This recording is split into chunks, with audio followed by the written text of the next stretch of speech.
প্রথম কথা হচ্ছে পরিসংখ্যানের কাজ কি? পরিসংখ্যানের কাজ হচ্ছে, কথাগুলো লিখে নাও, তথ্য অবলিক ডেটা নিয়ে কাজ করে। ডেটা নিয়ে কাজ করে। পরিসংখ্যান কি করে? তথ্য অবলিক ডেটা নিয়ে কি করে? কাজ করে। আচ্ছা, পরিসংখ্যান নামে একটা চ্যাপ্টার জাস্ট আমাদের জেনারেল ম্যাথের মধ্যে আছে, এবং এই চ্যাপ্টার থেকে 100% শিওর সবসময় পূর্ণাঙ্গ একটা প্রশ্ন হবে 10 মার্ক, এবং এমসিকিউ প্রশ্ন হবে। যখন তুমি কলেজে উঠবা, তুমি চাইলে অপশনালের পরিবর্তে পরিসংখ্যান সাবজেক্ট নিতে পারবা। ফুল একটা সাবজেক্ট, যেটা তোমার 2 বছর পড়তে হবে কলেজের ফার্স্ট ইয়ার সেকেন্ড ইয়ার। পরিসংখ্যান প্রথম পত্র, পরিসংখ্যান দ্বিতীয় পত্র। হ্যাঁ, এবং কমার্স এবং আর্টসের স্টুডেন্টদের এটা তো কমনলি নেয়। সায়েন্সের অনেক স্টুডেন্টরাও অপশনাল যদি বায়োলজির পরিবর্তে নিতে চাও, পরিসংখ্যান নিয়ে পড়তে পারবে। আচ্ছা, বা তুমি যদি ইউনিভার্সিটি উঠো, ঢাকা বিশ্ববিদ্যালয়ে পরিসংখ্যান ডিপার্টমেন্টটা একদম টপ একটা ডিপার্টমেন্ট। হ্যাঁ, সেখানে 4 বছর অনার্স করতে পারবা, 1 বছর মাস্টার্স, এই একটা সাবজেক্টের উপর, পরিসংখ্যানের উপর। মানে এটার আলোচনা বুঝতে পারছো, বেশ বিস্তর একটা ব্যাপার। এবং এটার যে বেসিক প্রয়োগ, এই শোনো, এই যে আমাদের এআই যে কাজ করে, সেখানে অনেক রকমের রেজাল্ট তোমাকে দিয়ে দেয় ইনস্ট্যান্টলি, বা মেশিন লার্নিং এর যে রেজাল্টগুলো আসে, এগুলো সবকিছুই তথ্য নির্ভর, পরিসংখ্যান নির্ভর। যত জায়গায় যত ঘটনাগুলো ঘটতেছে, সেটার অ্যাকুরেসি বের করার জন্যে এই পরিসংখ্যানের হিসাবগুলো ব্যবহৃত হয়। কথা কি বুঝতে পারতেছি? এবং এটার ব্যাপক ব্যবহার আছে। আমি যদি একটা ছোট ব্যবহার বলি যে পরিসংখ্যানের, যে ধরো যে তোমাদের এখানে একটা 20 মার্কের ক্লাস টেস্ট নেওয়া হলো, সেই 20 মার্কের ক্লাস টেস্টে ধরো যে আমি 8-10 জনের রেজাল্ট যদি লিখি, ধরো একজন পাইলো 10, তারপর 2 জন পাইলো 11, তারপর 3 জন পাইলো ধরো যে 13, হ্যাঁ 12, তারপর ধরো যে 3 জন হচ্ছে 15 পাইলো। হ্যাঁ, ওকে, তারপর হচ্ছে একজন 18 পাইলো, একজন হচ্ছে 19 পাইলো। আচ্ছা, কয়েকজনের রেজাল্ট লিখলাম। তো এই যে তথ্যটা লিখলাম, সেখান থেকে আমরা বলতে পারি সর্বনিম্ন কে পাইছে, কত উঠছে, সর্বোচ্চ কত উঠছে, তাই না? আর কোন মার্কটা সবচেয়ে বেশি পরিমাণে আসছে, তাই না? আবার একই সাথে তাদের গড় মার্ক কত আসছে। তো এগুলো একদম বেসিক কয়েকটা কথা, যেগুলো পরিসংখ্যানের বেসিক হিসাব। যেগুলো কিসের হিসাব? বেসিক পরিসংখ্যানের বেসিক হিসাব। ঠিক আছে? আচ্ছা, এরপর কথা যেটা, সেটা হচ্ছে এই পরিসংখ্যানের আমাদের বইয়ের যে ক্যালকুলেশনগুলো আছে, যে কেসগুলো আছে, সেগুলো আমরা একটা একটা করে দেখবো। আজকে ক্লাসে মূলত আমরা গণসংখ্যা নিবেশন সারণী, আয়তলেখ, তারপর অজীব রেখা, এই 3-4টা গ্রাফ হচ্ছে আমরা শিখবো। মানে 2টা পার্টে এই অধ্যায়টা ভাগ করা। প্রথম পার্টে এগুলো শেষ হবে, আর দ্বিতীয় পার্টে হচ্ছে কেন্দ্রীয় প্রবণতা, অর্থাৎ গড়, মধ্যক, প্রচুরক, ওগুলো বের করার সিস্টেমটা এরপরের ক্লাসে কমপ্লিট হয়ে যাবে, এবং ফুল অধ্যায়টা 2টা ক্লাসে শেষ হয়ে যাবে। বুঝছি? হ্যাঁ, কি? আচ্ছা, হ্যাঁ, করোনার প্রকোপ বাড়ছে, সেটারও যে পার্সেন্টেজগুলো, সেগুলো পরিসংখ্যানের মাধ্যমে বের হয়।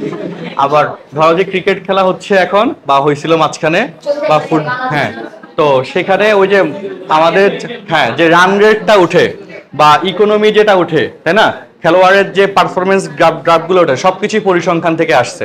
পরিসংখ্যানের ক্যালকুলেশন, যে সে কোন অঞ্চলে বেশি পরিমাণে শট দেয়, তাই না, বা হিট করতে পারে, সেগুলোর যে পার্সেন্টেজ, সবকিছুই পরিসংখ্যান থেকে আসে, ডেটা থেকে আসে। সবকিছুই বের করার সিস্টেম হচ্ছে এখানে শেখানো হয়। তো এখানে 2টা পার্ট, একটা হচ্ছে গ্রাফের পার্ট, সেটা আমরা আজকে শেষ করে ফেলবো ইনশাল্লাহ। আর এরপর একটা হচ্ছে আমাদের কেন্দ্রীয় প্রবণতা পরিমাপের জন্য গড়, মধ্যক, প্রচুরক, সেই 3টা জিনিস হচ্ছে আমরা নেক্সট ক্লাসে শেষ করে ফেলবো। বুঝছি? টোটাল চ্যাপ্টারটা আমাদের 2টা ক্লাসে মোটামুটি ভালোভাবে শেষ হয়ে যাবে। আচ্ছা, তো আমাদের এখানে আমরা কয়েকটা জিনিস আমরা একটু ডিটেলসে ব্যাখ্যা দিই, মনোযোগ দিয়ে শোনো। ওকে, ধরো এই যে উদাহরণ 1, কথাগুলো মনোযোগ দিয়ে শুনো। এগুলা এখানকার থেকে আমি উদাহরণ থেকে কয়েকটা বেসিক বলে দিব। ধরো শ্রীমঙ্গলের জানুয়ারি মাসে 31 দিনের সর্বনিম্ন তাপমাত্রা ডিগ্রি সেলসিয়াসে দিছে। কত দিনের? 31 দিনের। হ্যাঁ, এই যে এখানে 31 দিনের রেজাল্ট দেওয়া আছে। ঠিক আছে কথাটা? আচ্ছা, তো এই রেজাল্ট থেকে তুমি কোশ্চেনে বললো সর্বনিম্ন তাপমাত্রা গণসংখ্যা নিবেশন সারণী তৈরি করো। কি তৈরি করো? গণসংখ্যা নিবেশন সারণী তৈরি করো। তো গণসংখ্যা জিনিসটা কি এটা বুঝতে হবে, আর তার সাথে শ্রেণীব্যাপ্তি শব্দটা লিঙ্কড। ওকে, তো সেটা আমরা এখনই যাচ্ছি। তো এখানে এর আগে গণসংখ্যা নিবেশন সারণী তৈরি করার আগে প্রথমে আমাদের লাগবে পরিসর নির্ণয় করা। কি নির্ণয় করা? পরিসর। ওকে, তো পরিসর নির্ণয়ের সূত্র তোমরা ক্লাস 8-এও পড়ছো, বা 9-এও তোমাদের এই অধ্যায়টা ছিল, লাস্টের চ্যাপ্টারটা, তাই না, তথ্য উপাত্ত নামে 9-এ ছিল। তো সেই জিনিসগুলাই জাস্ট একটু রিভিউ করা, আসলে তাড়াতাড়ি শেষ হবে। তো সেটার পরিসর বের করার সূত্র কি বলো? সর্বোচ্চ মান সর্বনিম্ন মান প্লাস 1, এটা হচ্ছে পরিসর বের করার সূত্র, তাই না? আচ্ছা, তারপর যে কোনো একটা শ্রেণী ব্যাপ্তি প্রশ্নে থাকবে, যদি বলে দেয় 5 শ্রেণী ব্যাপ্তি 5 ধরো বা 10 ধরো, সেটা মাথায় রাখলাম। আর শ্রেণী সংখ্যা যে কয়টা ঘর আমরা করব সেটা হচ্ছে সূত্র কি, শ্রেণী ব্যাপ্তি ডিভাইড বাই কি বলতো, পরিসর। এখন যদি এখানে ফ্র্যাকশন আসে তাইলে পরবর্তী পূর্ণ সংখ্যা নেওয়া লাগে। পরবর্তী কি পূর্ণ সংখ্যা কি,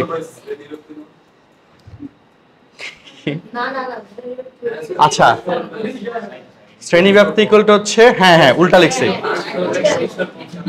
হ্যাঁ পরিসর তো বড়, পরিসরই তো বড়, পরিসর ডিভাইড বাই কি শ্রেণী ব্যাপ্তি। ওকে, ঠিক মতো লেখো। তো এই দুইটা সূত্র আমাদের মুখস্থ রাখতে হবে। যেমন এই যে তাপমাত্রার কথা বলছে, দেখে বলো এখানে সর্বনিম্ন তাপমাত্রার কথা দেখে বলো। সর্বনিম্ন তাপমাত্রা 6 ডিগ্রি, আর সর্বোচ্চ তাপমাত্রা কত উঠছে 14 ডিগ্রি, সর্বোচ্চ তাপমাত্রা উঠছে 14। তাহলে এর পরিসর হচ্ছে 14 মাইনাস 6, তাই না? 14 মাইনাস 6 প্লাস 1, তাহলে 14 থেকে 6 গেলে 8, 8 এর সাথে 1 যোগ করলে 9। তো এই হচ্ছে আমাদের পরিসর। আর শ্রেণী ব্যাপ্তি যদি আমরা 3 ধরি তাহলে এখানে শ্রেণী সংখ্যা হবে মাত্র 3টা, তাই না? 9 বাই 3 3। শ্রেণী ব্যাপ্তি যদি আমরা 2 ধরতাম তাহলে 9 বাই 2 4.5, তখন ঘটতে হইতো 5টা। 4.5 লেখা যাবে না, মানে করা যাবে না, 4.5টা তো ঘর করা যায় না, পূর্ণ সংখ্যা ঘর করতে হয়, তাই না? 5টা ঘর করতে হবে, ব্যাপারটা এরকম। তো পরিসর আর হচ্ছে শ্রেণী সংখ্যা, কাহিনীটা হচ্ছে এটা। এই কথা কি বুঝতে পারছি? আচ্ছা ওকে ওকে। তো বই থাকতে হবে সবার কাছে, বই থাকলে সুবিধা হয়। এটুকু কি লেখা হয়েছে? তো শ্রেণী সংখ্যা হচ্ছে পরিসর ডিভাইড বাই কি শ্রেণী ব্যাপ্তি। আচ্ছা আমি মুসলাম তাইলে, হ্যাঁ আচ্ছা এখন আসো দেখো, এবার ঘর করি। শোনো এই কথা শোনো, এখানে যে প্রয়োগটা আসছে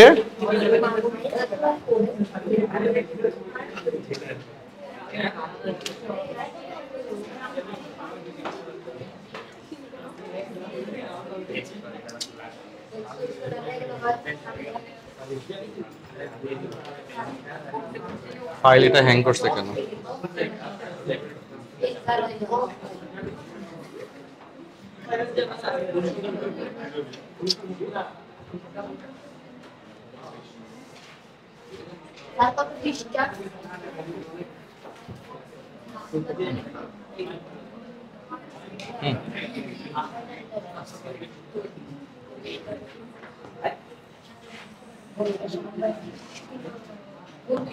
আচ্ছা শোনো,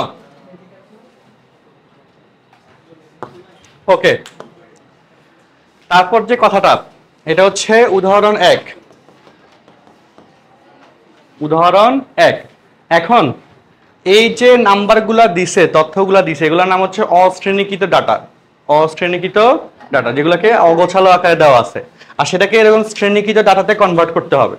আর এই অশ্রেণীকৃত ডাটাকে শ্রেণীকৃত ডাটাতে কনভার্ট করার যে সিস্টেম, সেটা হচ্ছে তোমাকে এরকম শ্রেণী ব্যাপ্তি হিসাব করে নিতে হবে। এই কথা হলো না? তো শ্রেণীর নিম্নমান হচ্ছে আমাদের 6, আর ঊর্ধ্বমান হচ্ছে আমাদের 14।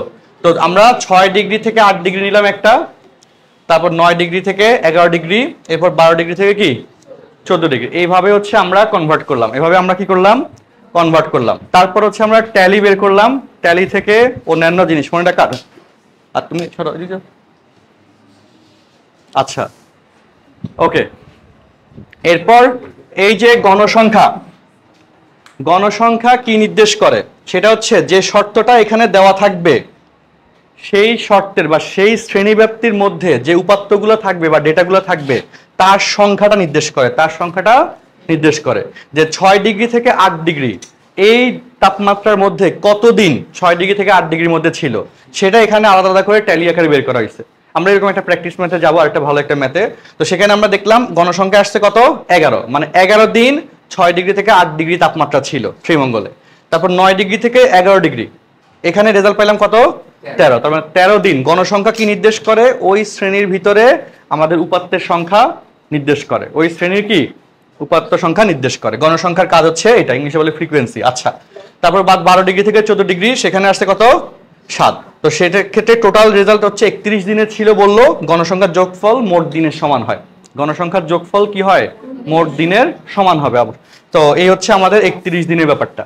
কথা কি বুঝতে পারছি ঘটনাটা? তো এই হচ্ছে আমাদের এই গণসংখ্যা নিবেশন সারণী, যেখানে যদি অশ্রেণীকৃত ডাটা থাকে তাহলে সেটাকে এভাবে শ্রেণীকৃত করব, ট্যালি থাকবে এবং গণসংখ্যা থাকবে, এই তিনটা জিনিস থাকবে, এই তিনটা জিনিস থাকবে। এই কথা কি বুঝতে পারছি সবাই? আচ্ছা, উদাহরণ 1 খাতার মধ্যে মার্ক করে রাখো, এটা বাসায় গিয়ে সুন্দর মতো সলভ করে ফেলবা। আমরা এটাকে নিয়ে আর সময় দিচ্ছি না, উদাহরণ 1 বাসার মধ্যে করতে হবে। আচ্ছা, এবার আসো ক্রমযোজিত গণসংখ্যা। ক্রমযোজিত গণসংখ্যা, কিউমুলেটিভ ফ্রিকোয়েন্সি, এটার কাজ কি এটা বুঝতে হবে। ক্রমযোজিত গণসংখ্যা কি নির্দেশ করে এটাও বুঝতে হবে। কে বলতে পারো বলো? ক্রমযোজিত গণসংখ্যা কি নির্দেশ করে?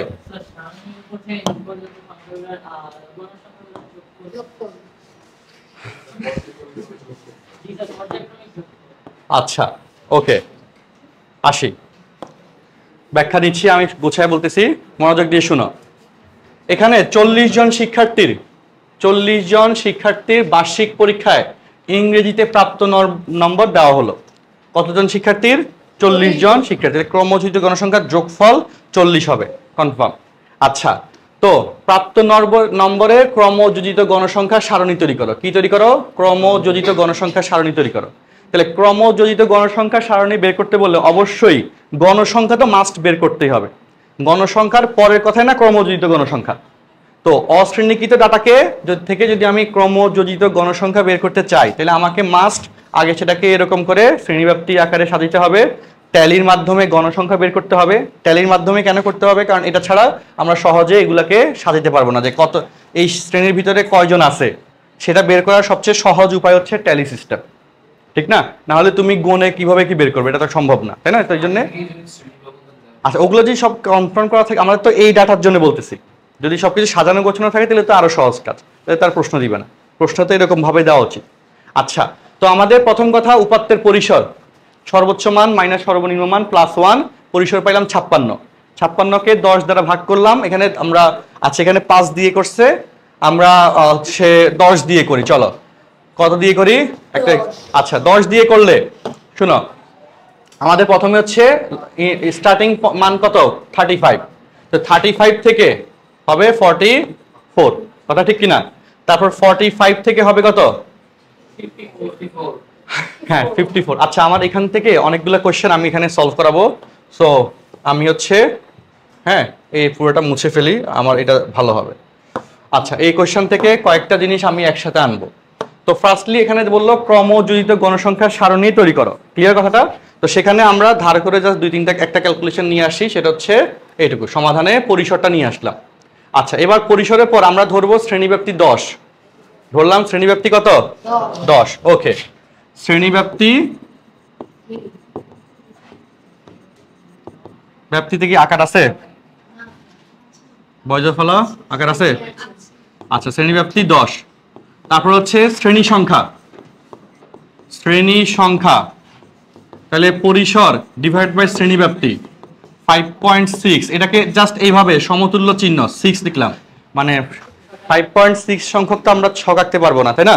6 লিখলাম। আচ্ছা, এখান থেকে এই ডেটা থেকে আমরা এই যে এখানে ক্রমযোজিত গণসংখ্যা সারণী এটা বের করব, আয়তলেখও বের করব।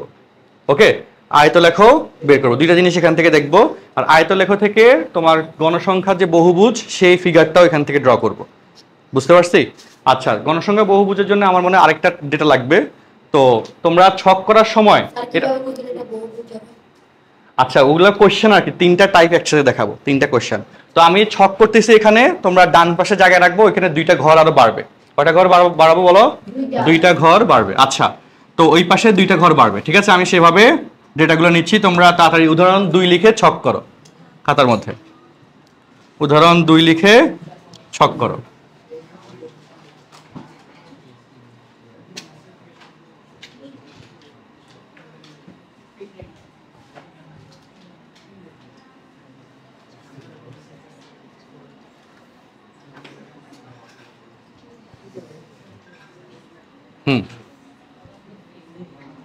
এইখানে হচ্ছে আমাদের এটার পরে হচ্ছে ট্যালি দিতে হবে। হ্যাঁ, এটা হচ্ছে ট্যালির ঘর, তারপরে হচ্ছে গণসংখ্যার ঘর, এরপরে হচ্ছে ক্রমযোজিত গণসংখ্যার ঘর। আচ্ছা, প্রথমে হচ্ছে শ্রেণীব্যাপ্তি, প্রথমে হচ্ছে কি শ্রেণী ব্যাপ্তি। ঘর ঠিক মতো করো, একটা অঙ্ক করব যাতে সব প্র্যাকটিস হয়ে যায়। শ্রেণী ব্যাপ্তি। তারপর হচ্ছে ট্যালি। ট্যালি।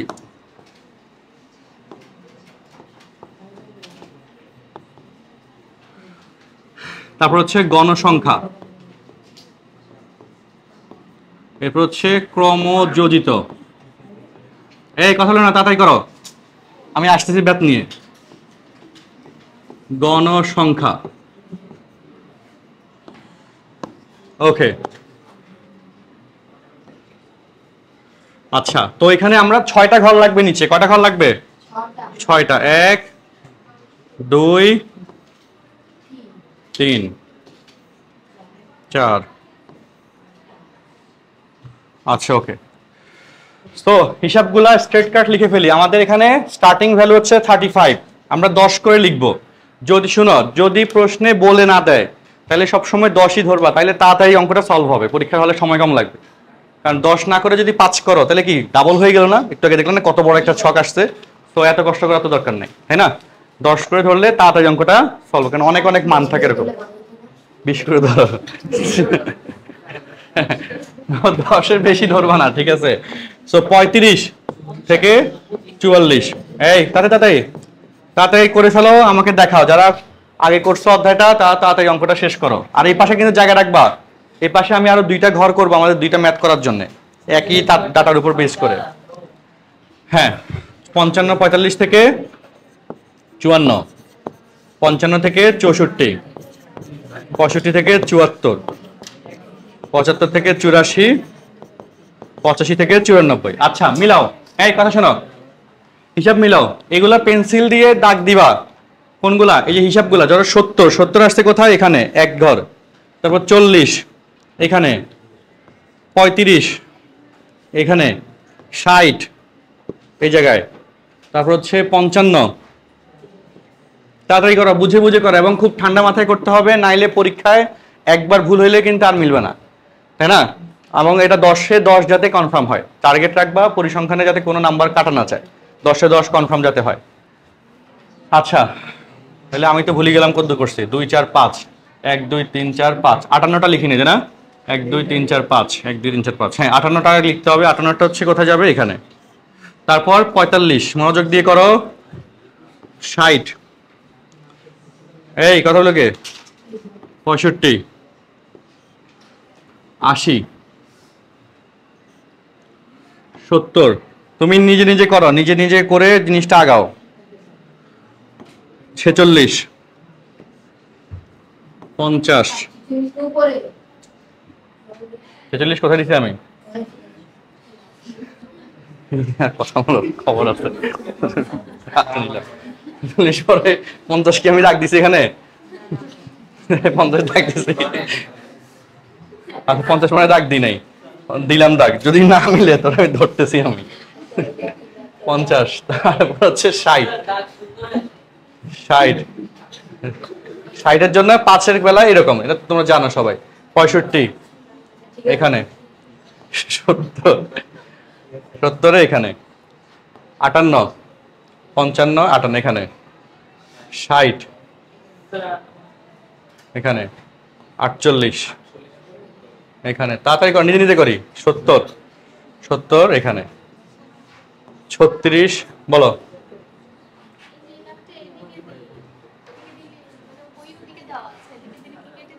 হ্যাঁ, কেটে দিবে। এই 36 দিছি আমি, দিছি।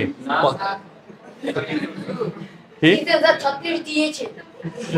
85 এখানে, তারপর 60। আমি না মিলাতে পারলে আমি ধরবো সবাই রে। 60 এখানে, 50 এই অঙ্কগুলা এমনি এখানে। তারপর 46 এখানে, 65 এখানে। আচ্ছা, নিচে নিচে, হ্যাঁ নিচে। 55 এখানে, 61 কোথায়? এখানে, 72 এখানে, 85, 90, 68 কোথায়? এই যে এখানে। 65 জায়গা তো শেষ হয়ে যাচ্ছে।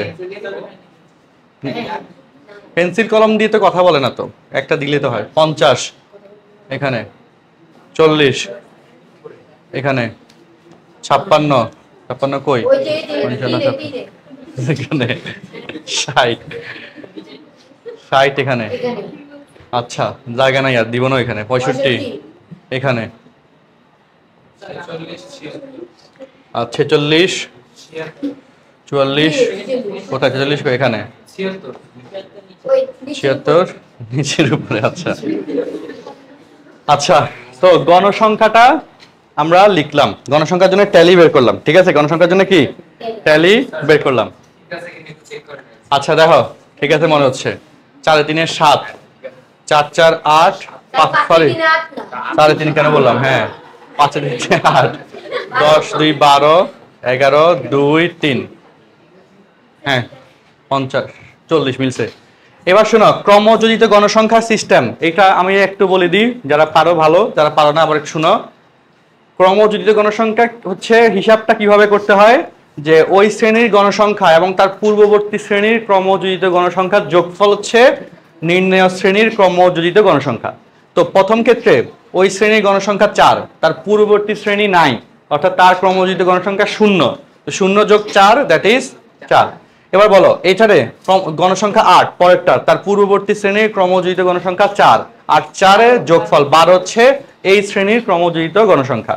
বা এখানে 12 সাথে 12 যোগ করলে 24, তারপর হচ্ছে 35 37 40। এখন কথা হচ্ছে ক্রমযোজিত গণসংখ্যা কিভাবে বের করে সেটা জানলাম, কি নির্দেশ করে সেটা হচ্ছে দেখো, এই যে এই সেকেন্ড শ্রেণীর ক্রমযোজিত গণসংখ্যা 12 নির্দেশ করে এই 54 পর্যন্ত, হাইয়েস্ট সর্বোচ্চ সংখ্যা 54 পর্যন্ত মার্ক পেয়েছে 12 জন শিক্ষার্থী। বা এই শ্রেণীর ক্রমযোজিত গণসংখ্যা 24 কি মিন করে 64 পর্যন্ত, ওই শ্রেণীর ঊর্ধ্বসীমা পর্যন্ত, ওই শ্রেণীর ঊর্ধ্বসীমা পর্যন্ত প্রাপ্ত উপাত্তের সংখ্যা নির্দেশ করে, প্রাপ্ত উপাত্তের সংখ্যা, যে এখানে 64 পর্যন্ত টোটাল কতজন মার্ক পাইছে, দ্যাট ইজ 24 জন। কি আমি 55 বলছি? আমার কথাগুলো আবার শোনা, আমি 2-3 বার বলতেছি, আবার বলি। দেখো এই যে 65 থেকে 74 এই শ্রেণীর ক্ষেত্রে ক্রমযোজিত গণসংখ্যা 35, এই 35 কি নির্দেশ করে, এই যে ওই শ্রেণীর ঊর্ধ্বসীমা পর্যন্ত প্রাপ্ত ফলাফলের সংখ্যা, প্রাপ্ত কি গণসংখ্যার সংখ্যা, ঠিক আছে, মানে ফলাফলের সংখ্যা, অর্থাৎ 74 পর্যন্ত মোট মার্ক পেয়েছে মোট শিক্ষার্থীর সংখ্যা 35 জন। 40 জনের মধ্যে 74 পর্যন্ত মার্ক পাইছে কতজন, 35 জন। বা 40 জনের মধ্যে 64 পর্যন্ত মার্ক পাইছে টোটাল কতজন, 24 জন। আর এর ভিতরে 55 থেকে 64-র ভিতরে পাইছে 12 জন। কথা কি বুঝছি? 55 থেকে 64-র ভিতরে পাইছে 12 জন, কিন্তু 64 পর্যন্ত টোটাল মার্ক পাইছে কতজন, 24 জন। তাহলে ক্রমযোজিত গণসংখ্যা কি নির্দেশ করে, ওই শ্রেণীর ঊর্ধ্বসীমা পর্যন্ত প্রাপ্ত ফলাফলগুলির সমষ্টি বা প্রাপ্ত ফলাফলগুলির মান, সংখ্যা, উপাত্তের মান, মানে উপাত্তের সংখ্যা, উপাত্তের কি সংখ্যা। জিজ্ঞেস করলে পারবো, কিন্তু আমি এটা জিজ্ঞেস করছিলাম। আচ্ছা যাক, কনসেপ্ট ক্লিয়ার থাকতে হবে। যেমন এখানে এই যে এই শ্রেণীর ক্রমযোজিত গণসংখ্যা 40, মানে 94 পর্যন্ত শিক্ষার্থী মার্ক পেয়েছে, এরকম সংখ্যা হচ্ছে কত, 40। মাথা ঢুকছে সবার? আচ্ছা, তো ক্রমযোজিত গণসংখ্যা সারণী তৈরি শেষ। এবার আমরা এখান থেকে আয়তলেখ আঁকবো। আয়তলেখ অঙ্কনের জন্য শ্রেণীব্যাপ্তিকে অবিচ্ছিন্ন শ্রেণীব্যাপ্তিতে রূপান্তর করতে হয়। একটা শ্রেণীব্যাপ্তিকে অবিচ্ছিন্ন শ্রেণীব্যাপ্তিতে রূপান্তর করার যে প্রসেস, সেটা হচ্ছে একটা শ্রেণীর ঊর্ধ্বসীমা এবং পরের শ্রেণীর নিম্নসীমার ব্যবধানটা বের করতে হবে। এখানে 44 45 ব্যবধান কত, 1, তাকে 2 দ্বারা ভাগ করতে হয়, তাহলে আসবে 0.5। সেই 0.5 সেই মানকে ওই শ্রেণীর নিম্নসীমা থেকে বিয়োগ দিতে হবে আর ঊর্ধ্বসীমায় যোগ করতে হবে, তাহলে অটোমেটিক্যালি শ্রেণীব্যাপ্তিটাকে অবিচ্ছিন্ন শ্রেণীব্যাপ্তিতে রূপান্তর করা যাবে। এখন যেভাবে আছে সেটা হচ্ছে বিচ্ছিন্ন শ্রেণীব্যাপ্তি, যেখানে দেখো আমাদের 44 আছে, এরপরে 45, তাহলে মাঝখানে 1-এর ডিফারেন্স আছে। কত ডিফারেন্স আছে? 1। তাহলে এইখানে তো এই শ্রেণীব্যাপ্তি সিস্টেমটাকে বলে বিচ্ছিন্ন শ্রেণীব্যাপ্তি। কি বলো? বিচ্ছিন্ন শ্রেণীব্যাপ্তি। তো বিচ্ছিন্ন শ্রেণীব্যাপ্তিকে অবিচ্ছিন্ন শ্রেণীব্যাপ্তিতে রূপান্তর করতে হবে আয়তলেখ অঙ্কন করার জন্য। মাথা ঢুকছে? আয়তলেখ অঙ্কন করার জন্য কি করতে হবে? অবিচ্ছিন্ন শ্রেণীব্যাপ্তি। এটা হচ্ছে এই কোশ্চেন শেষ। সেকেন্ড আরেকটা প্রশ্ন আমরা করব এখন, সেটার জন্য আমরা হচ্ছে কি করব, যে অবিচ্ছিন্ন শ্রেণীব্যাপ্তি লিখবো, বের করব অবিচ্ছিন্ন, তারপর আয়তলেখ, মানে এটা হচ্ছে টাইপ 2 আয়তলেখ অঙ্কন।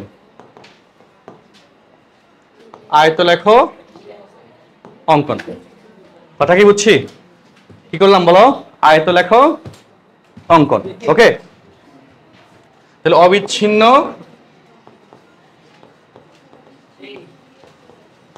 শ্রেণীব্যাপ্তি কেন রাখো না? আমি কয়বার বলছি? আমি বলছি অনেকবার বলছি না আমি? এখানে আরেকটা ঘর লিখবো এরপরে, দেখো 2 ঘর লাগবে। তো আমি কিন্তু বারবার বলছিলাম যে আমি 2 ঘর রাখবো। আচ্ছা চলো, তো অবিচ্ছিন্ন শ্রেণীব্যাপ্তিতে বলো, শোনো, 35 তার থেকে 0.5 মাইনাস করলে 34.5, আর 44 তার না ডিরেক্ট কাট, এই চার্টের পরে এই চার্ট ডিরেক্ট। তো 35 তাহলে লিখবো 34.5 থেকে 44.5, এরপর এবার দেখো 44.5 থেকে 54.5, দেখো সেম হয়ে গেছে, তাহলে অবিচ্ছিন্ন, তাই না?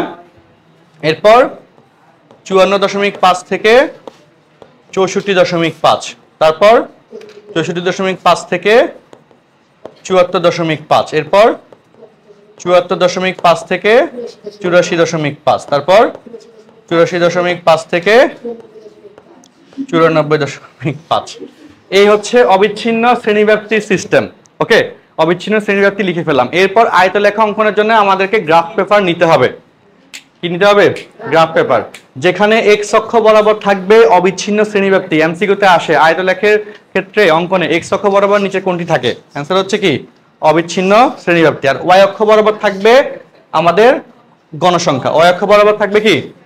যদি শুধু আয়তলেখ বের করতে বলে তাহলে ক্রমযোজিত গণসংখ্যা বের করা লাগবে না। কি বললাম?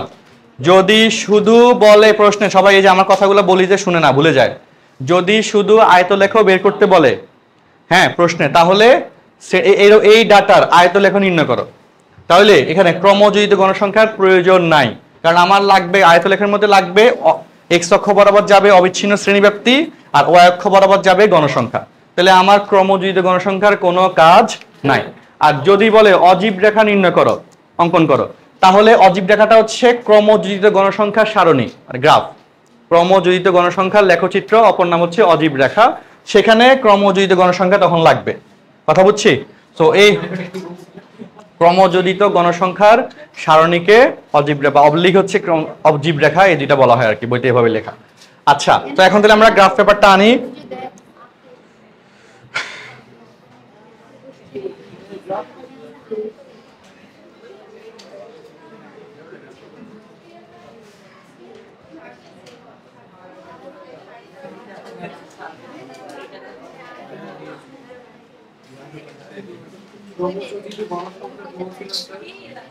একটু পরে ওটা পড়াবো, টপিকে যাচ্ছি।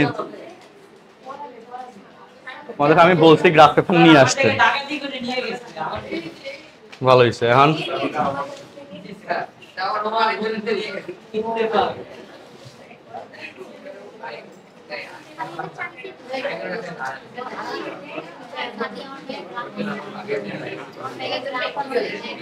আচ্ছা ওকে,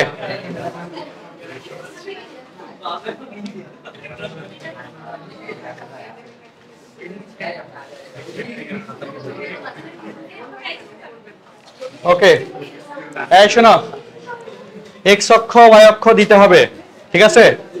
আর এই জায়গায় এইভাবে দুটো দাগ দিয়ে দিবা, যেটা হচ্ছে আমাদের ওই কি নির্দেশ করবে, ওই মাঝখানের সংখ্যাগুলো নির্দেশ করবে। আচ্ছা, তাহলে এখানে প্রথমে এখানে দিলাম 34.5, কথাগুলো সবাই শুনো।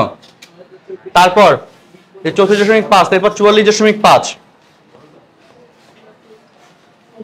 44.5, এরপর হচ্ছে 54.5। আচ্ছা, এখানে নিচেটা লাইন লিখিনি, নিচেটা হচ্ছে অবিচ্ছিন্ন, নিচে লিখতে হবে অবিচ্ছিন্ন, ওইটা স্কেলে লিখতে হবে, আমি বলতেছি অবিচ্ছিন্ন শ্রেণীব্যাপ্তি। আর তোমার হচ্ছে ওয়াই অক্ষ বরাবর লিখতে হবে, ওয়াই অক্ষ বরাবর লিখতে হবে গণসংখ্যা। সব তো বাদ হয়ে যায়। হ্যাঁ, ওয়াই অক্ষ বরাবর লিখবা গণসংখ্যা। ওকে, ওয়াই অক্ষ বরাবর লিখবা কি বলতো? আচ্ছা, এখানে এটা রাখি দিচ্ছি, কিন্তু এখানে ক্রমযোজিত গণসংখ্যা লাগবে না, ঠিক আছে, আঁকার জন্য। আচ্ছা, তো তারপর লিখি সবগুলা 54.5, এরপর হচ্ছে 64.5, এরপর হচ্ছে 74.5, আমার এখানেও আসবে না। এরপর হচ্ছে আমি এখানে দিয়ে দিলাম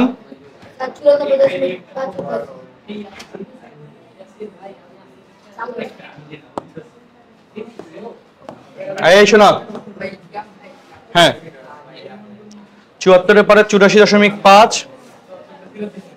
এরপর সমান পরিমাণ রেখে আমি দিলাম 94.5। তোমরা কি বুঝছো? আমার এখানে গ্রাফের একটু শর্ট করছে, ওই গ্রাফের শেপ অনুযায়ী। হ্যাঁ তো আচ্ছা আচ্ছা, এখন সেকেন্ড কথা হচ্ছে, আমি অবশ্য মনে হয় এটা রিকভার করতে পারবো এখান থেকে আরেকটা গ্রাফ নিয়ে। এইটাকে আচ্ছা যাক, বাদ দাও, আমি এত কাহিনী না করি, এটা বাদ দে কেমনে। আচ্ছা ওকে, দেখো এবার ছক কাগজে সংখ্যাগুলো বসাই।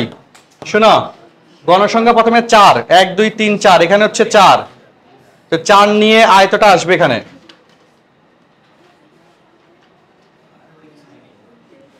ওকে ওকে, এটা হচ্ছে 4 এর জন্য। তারপর হচ্ছে তোমার 8,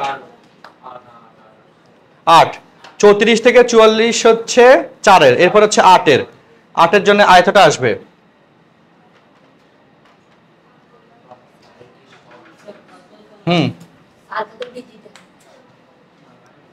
আর তারপর হচ্ছে তোমার 12, আমাদের ভালো লাগতেছে না, হ্যাঁ এভাবে আপনি এত সহজে আঁকতেছেন কেন? 12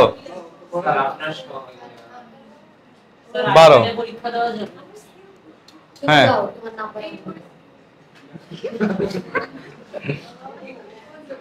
বারো, তারপর হচ্ছে 11, এগুলো এক পাশে রাখবা, ওই পাশে রাখবা, জায়গা ঠিক মতো রাখবা খাতায়।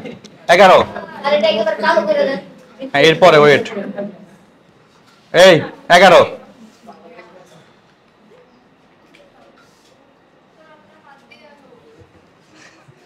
এটাকে বলে মানুষ আরেকজনের সুখ দেখলে পছন্দ হয় না তখন। তারপর হচ্ছে 2, তারপর হ্যাঁ আমি তো এটাই চাই, তোমরা সুখী হও, কিন্তু তোমরা এত মানে 2, এরপর হচ্ছে 3, 3 এর জন্য হচ্ছে আমার আরেক ঘর বাড়বে।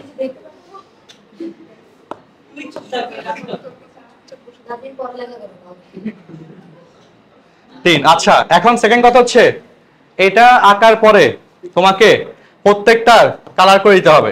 প্রত্যেকটা কি করে দিতে হবে বলো? একই কালার করে দিবা। হ্যাঁ, এরপর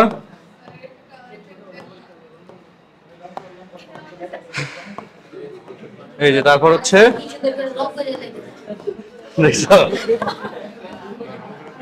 এই যে এই হইলো টোটাল আয়তলেখ। সুন্দর লাগতেছে, দেখো তো পিঙ্ক কালার নাই এখানে, বুঝছো তো আমরা আঁকলাম। তো এই হচ্ছে আমাদের আয়তলেখ, তার জন্য অবিচ্ছিন্ন শ্রেণীব্যাপ্তি এবং হচ্ছে কি আমাদের গণসংখ্যা। তাহলে আয়তলেখের ওয়াই অক্ষ বরাবর, আচ্ছা অক্ষই তো দিই নাই, এই অক্ষ না দিলে কিন্তু নাম্বার 0, এখানে এক্স ও আর এদিকে এক্স প্রাইম, তারপর ওয়াই ও ওয়াই প্রাইম। প্রথম কথা, এই শোনো দুইটা কোটেশন, প্রথম কথা হচ্ছে এটা লিখতে হবে। দ্বিতীয় কথা, গ্রাফ পেপারের উপর কলমে টাচ করাই যাবে না, নাম্বার কাটিয়ে দিবে, পুরো 0 দিয়ে দিবে। গ্রাফ পেপারের উপর কলম দিয়ে কিছু লেখা যাবে না। 3 নম্বর, স্কেল লিখতে হবে। এই স্কেল লেখার জন্য আমি এখানে তো কৌশলটা বলি নাই। দেখো স্কেলের কথায় আসি, সবাই শুনো, তোমরা কেউ জিজ্ঞেস করো না যে 35, এখান থেকে এখানে 5 ঘরকে 10 একক ধরা হয়েছে, এই জিনিসের ব্যাখ্যাটা এখন দিয়ে দিতে হবে। যেখানে প্রতি ছোট 1 বর্গঘর সমান 2 একক ধরা হয়েছে, এই জন্য 5 ঘর, কিন্তু আমি হিসাব করছি 10 করে। 34 থেকে 44 কত? 10। এই স্কেল খাতায় লিখতে হবে, আমাদের ছক্কা কাগজের উপর মাস্ট লিখতে হবে, জানেন নাম্বার কাটা যাবে অবশ্যই। ছক্কা কাগজের উপর বাধ্যতামূলক লিখতে হবে। গ্রাফ পেপার, ছক্কা কাগজ তো বড় পেপার করে নিবা, তুমি কিপটামি করে ছক্কা নিছো কেন? বড় পেপারই দিবে, বড় এক পেপারই দিবে তোমাদের পরীক্ষায়। ওগুলো জায়গা হয় না আরেকটা। না না, পুরো ব্যাপার দিতে হবে। আচ্ছা দেখো তাহলে স্কেল। হ্যাঁ আচ্ছা, বলবা যে এটাতে বড় লাগবে, আমাকে আরেক বড় করে নিবা। তোমরা বড় ক্লাসে উঠছো না এখন, এখন বেশি দিবে।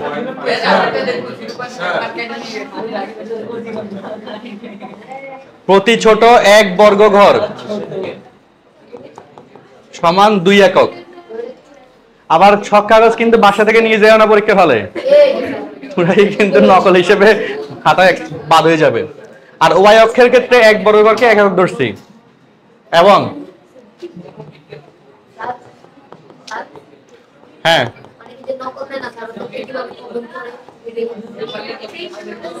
ওকে শেষ করো।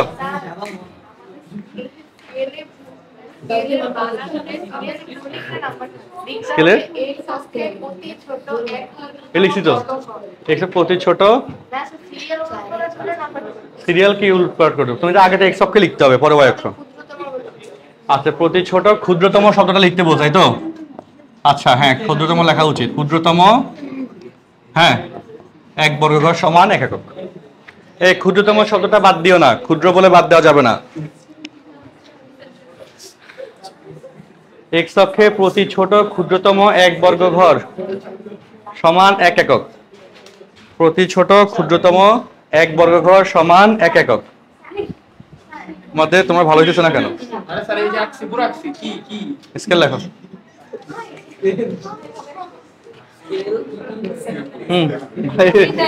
তুমি আচ্ছা ঠিক আছে, আচ্ছা তোমাদের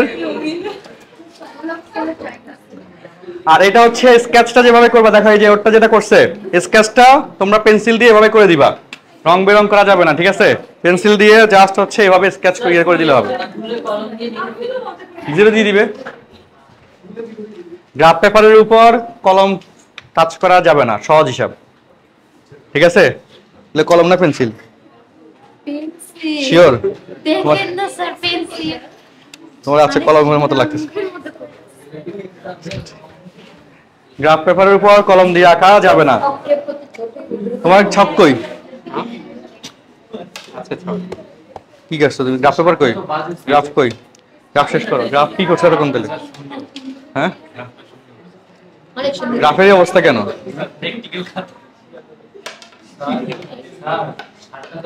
আচ্ছা ছুটি দিয়েছি, ওয়েট করো।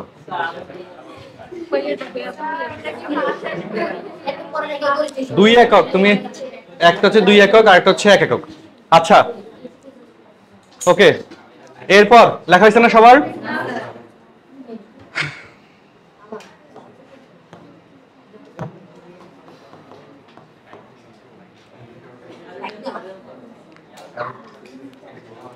আচ্ছা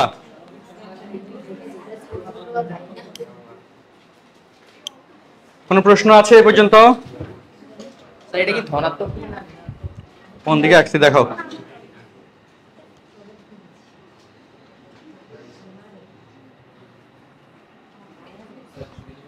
হ্যাঁ হ্যাঁ, আমার জাস্ট 5 মিনিট লাগবে, আর কথা বলে না। আচ্ছা এবার আসি, শোনো আমাদের এরপর কথা যেটা, সেটা হচ্ছে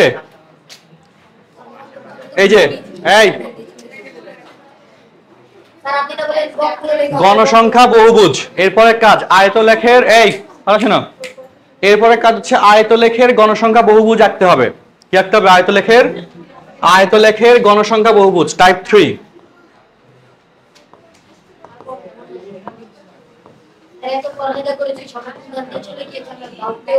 গণসংখ্যা বহুভুজ। আচ্ছা ওকে, এখন কথা শুনো, এই আয়তলেখের গণসংখ্যা বহুভুজের জন্য এই যে আমরা আকার রাখলাম, এর আগের পূর্বের শ্রেণীর হিসাবটাতে আনতে হবে। এই 35 থেকে 44, তার পূর্বের শ্রেণী হচ্ছে 25 থেকে 34। 25 থেকে কি 34, তো এখানে 34 এই যে 25 থেকে 34, তাই না? তো এর আগে তাহলে 34.5 এর আগে হবে 25.5, 24, হ্যাঁ 24.5, 25 থেকে 34, তাই না? হ্যাঁ, তো 34.5 এর আগে হবে কত? 24.5। হ্যাঁ, এর আগে 24.5 এর ঘর আসবে। আচ্ছা আরো সহজ করে বলি, 54, 44, 34, 24।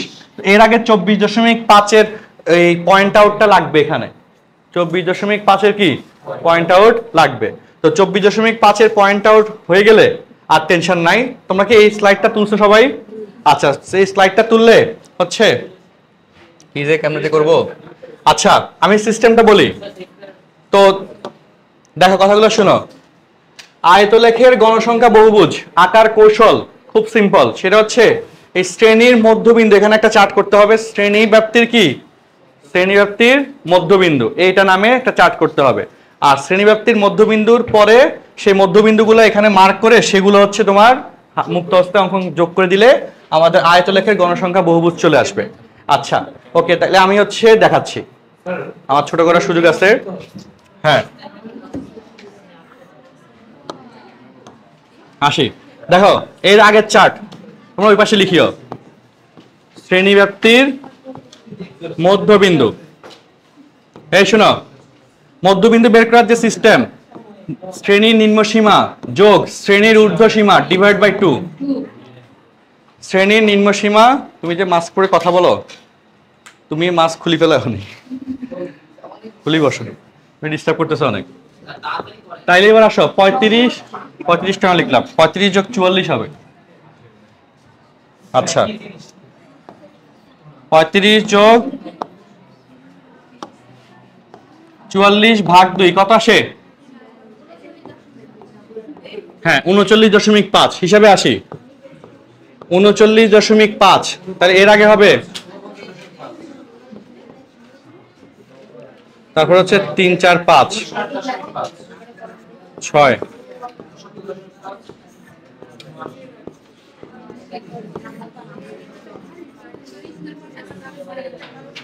আচ্ছা ওকে, এটা হচ্ছে, হ্যাঁ কথা হলো না, এটা হচ্ছে শ্রেণীব্যাপ্তির মধ্যবিন্দু। শ্রেণীব্যাপ্তির কি? মধ্যবিন্দু। ওকে, তো আমরা এবার যদি তুমি আয়তলেখ আঁকতে চাও, কি আঁকতে চাও? আয়তলেখের গণসংখ্যা বহুভুজ আঁকতে চাও, তাহলে এই চার্টে আমাদের এক্স অক্ষ বরাবর আর ওয়াই অক্ষ বরাবর সংখ্যাগুলো এগুলো যেটা আছে, হ্যাঁ এই জায়গায় ছক তো নাই, আরে আচ্ছা 34-এর পর ধরো আমি ধরলাম, এটা তোমরা ওই মাপ অনুযায়ী ধরবা। আর এখানে হচ্ছে ধরো দাগ দিলাম, হ্যাঁ এই আগেরটা ধরতে হবে। 34-এর আগে হচ্ছে 24.5, কথা কি বুঝছো? 5 ব্যবধানে সামনে ধরতে হবে তোমাদের, আরেকটা ছক আঁকতে হবে, আরেকটা গ্রাফ, ওই গ্রাফে হবে না। 5 ব্যবধানে আগে, আর হচ্ছে মাঝখানে 0 থেকে 24.5, এটাকে এই দুইটা দাগ দ্বারা বোঝায়। 0 থেকে 24.5 এটাকে কি? এই দুই দাগ দ্বারা বোঝায়। ওকে, তো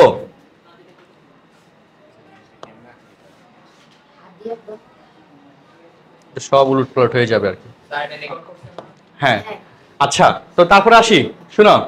তো এবার বলো শ্রেণীর ব্যাপ্তির মধ্যবিন্দু, এই যে 35 আর 44, তার মধ্যবিন্দু হচ্ছে 39.5, মানে ঠিক মাঝখানে আছে 39.5। আচ্ছা, ঠিক মাঝখানে। আর এরপর এই দুইটার মধ্যবিন্দু ঠিক মাঝখানে, এই দুইটার মধ্যবিন্দু ঠিক মাঝখানে, এই দুইটার মধ্যবিন্দু মাঝখানে, এই দুইটার মধ্যবিন্দু, তাদের মধ্যবিন্দু এটা। আবার আসো, এই 94.5, এরপরে এখানে আসবে 104 কত 5, তার ঠিক মাঝখান পয়েন্ট এখানে না? আচ্ছা, সেটা হচ্ছে 0, সেটা হচ্ছে কত? গণসংখ্যা 0। তারপরে এগুলো যোগ করে দিবা এখান থেকে। আর হ্যাঁ, এর মাঝখানে হচ্ছে কি? এটা মাঝখান থেকে যাবে। এবার সবগুলো যোগ করে দাও। স্কেল দিয়ে করতে পারো, অনেক স্কুলে বলছে স্কেল দিয়ে করা যাবে না, মুক্ত হস্তে করতে, সেটা করবা। মানে হাত দিয়ে যোগ করলে যেমন হয় এরকম। হ্যাঁ হ্যাঁ, এখানে যেতে হবে, এখানে যেতে হবে। আগেরটা মানে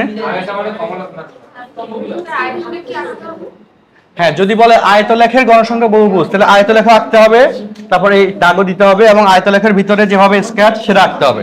আর যদি শুধু গণসংখ্যা বহুভুজ বলে, তাহলে আয়তলেখ আঁকতে হবে না, তখন এই চার্ট অনুযায়ী ভিতরে পুরোটা জায়গা জুড়ে স্কেচ করতে হবে। আচ্ছা, শেষ করি, ওইটা 1 মিনিট। আচ্ছা, পড়া কি বুঝছি? তো এটার তাহলে আয়তলেখের গণসংখ্যা বহুভুজ জিনিসটা হচ্ছে এরকম।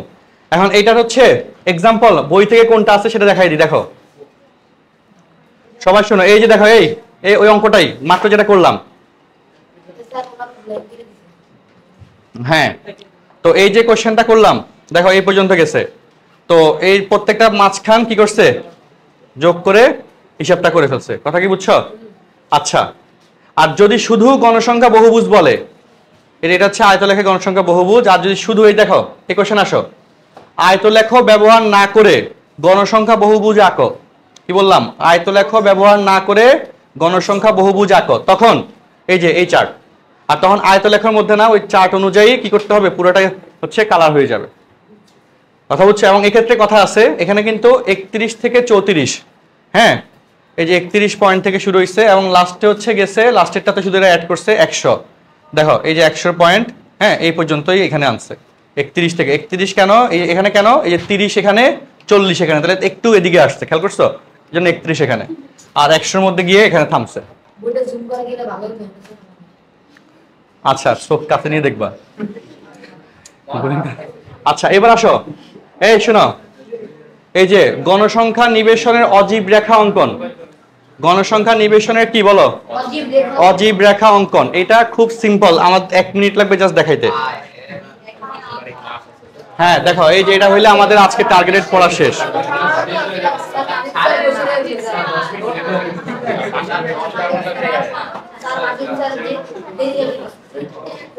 আচ্ছা দেখো তোমরা জানো যে লাভ নাই, তোমরা জানো যে লাভ নাই, ওকে গুড, থ্যাংক ইউ।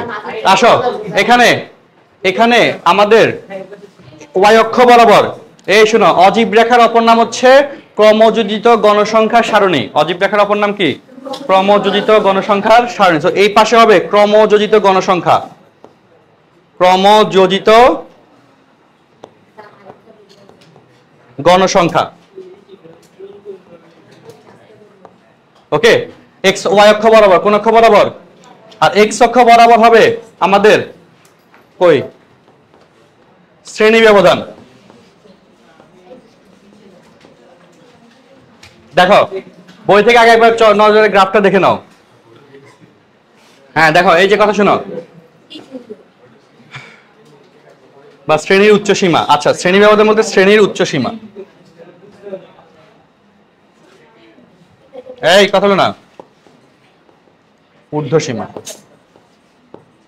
এবার আসো এখানে হিসাবে আসো, এখানে 1 থেকে 10, আচ্ছা এটাকে ধরলাম 10, আমাদের 50 পর্যন্ত যেতে হবে, জায়গা আছে নি 20 30 40 50 আছে, তারপর হচ্ছে 20, এরপর হচ্ছে 30 40, মানে এক্স অক্ষের প্রতি ক্ষুদ্রতম এক বর্গঘর সমান 2 একক, আর ওয়াই অক্ষ বরাবর যাচ্ছি 60 তো নয় আমার 20 পর্যন্ত আছে, তাহলে ওয়াই অক্ষের প্রতি ক্ষুদ্রতম এক বর্গঘর সমান 3 একক আমার ছক অনুযায়ী, এক্স অক্ষে কি 2 বর্গঘর সমান 1 একক প্রতি ক্ষুদ্রতম, আর ওয়াই অক্ষে প্রতি ক্ষুদ্রতম উল্টা বলছে 1 বর্গঘর সমান 2 একক, হ্যাঁ আর এখানে 1 বর্গঘর সমান 3 একক ধরে আমরা ছকটা আঁকবো। তো এবার মিলাও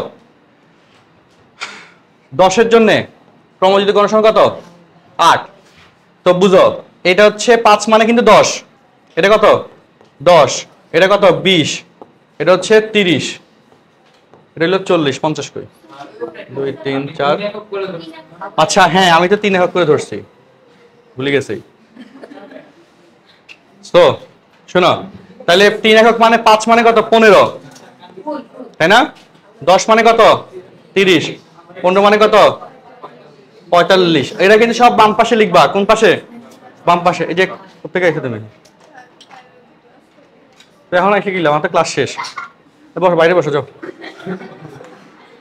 60 কি মন করে গেছে, আচ্ছা এখন দেখো তো 60, এখন আসি, তো এখানে 8, 10-এর জায়গায় দেখো 3 6 9, তাহলে এখানে হচ্ছে 8, 8 হচ্ছে 9-এর নিচে, এই ঘর হচ্ছে 9, তার ঠিক নিচে এই জায়গায় হচ্ছে 8, কথা ঠিক আছে, আচ্ছা তারপর হচ্ছে 8-এর পরে 20 15 16 17 18 19 20 21, এখানে কিন্তু 21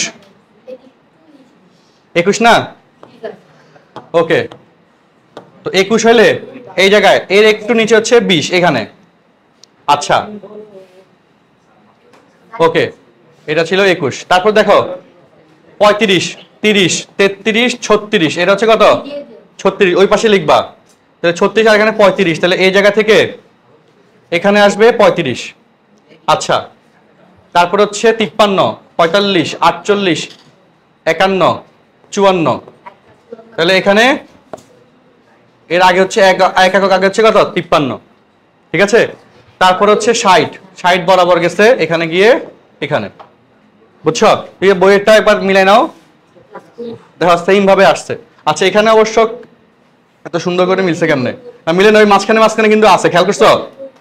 এই যে মাঝখানে পড়ছে, এটা আবার ঠিক মতো পড়ছে, এটা আবার ঠিক মতো পড়ছে। হ্যাঁ, তো ছক অনুযায়ী আর কি হিসাব কিতাব, মাঝখানে পড়তে পারে, এরকম করে পড়তে পারে। আচ্ছা, তো এবার আসো যোগ করো। এই যে এখান থেকে এই পর্যন্ত মুক্ত হস্তে যোগ করবা। অনেক স্কুলে বলছে স্কেল দিয়ে করা যাবে না। আরে হাত, ওকে। তারপর এই জায়গায়, ওকে। এটা হচ্ছে আমাদের অজীব রেখা বা ক্রমযোজিত গণসংখ্যার লেখচিত্র বা গ্রাফ। আচ্ছা, এবং এগুলো আমাদের 4 মার্কের জন্য আসবে। কয় মার্কের জন্য বলো? তো এটার জন্য আমার শ্রেণী ব্যবধান, তার থেকে গণসংখ্যা এবং ক্রমযোজিত গণসংখ্যা থেকে পেয়ে যাচ্ছি। এখন এই জায়গায় যদি এত সুন্দর করে শ্রেণী ব্যবধান আকারে না দেওয়া থাকতো, অবিচ্ছিন্ন এই যে এরকম আকারে যদি না থাকতো, যদি রেগুলার সিস্টেমে থাকে, হ্যাঁ, মানে যদি নর্মাল সিস্টেমে থাকে, তাইলে এইভাবে ট্যালি আঁকি এটাকে সাজিয়ে নিতে হবে আর কি। কথা কি বুঝছি? হ্যাঁ, 4 নাম্বার। আচ্ছা, তাহলে মোটামুটি এই কাজটা শেষ। উদাহরণে তোমরা যেটা করবা, এই উদাহরণ 6, 1 থেকে 6 উদাহরণ সব করে ফেলবা, ঠিক আছে? আর নেক্সট ক্লাসে হচ্ছে আমরা এই পয়েন্টগুলো করাবো রেগুলার রুটিন অনুযায়ী। ছুটি, আল্লাহ হাফেজ।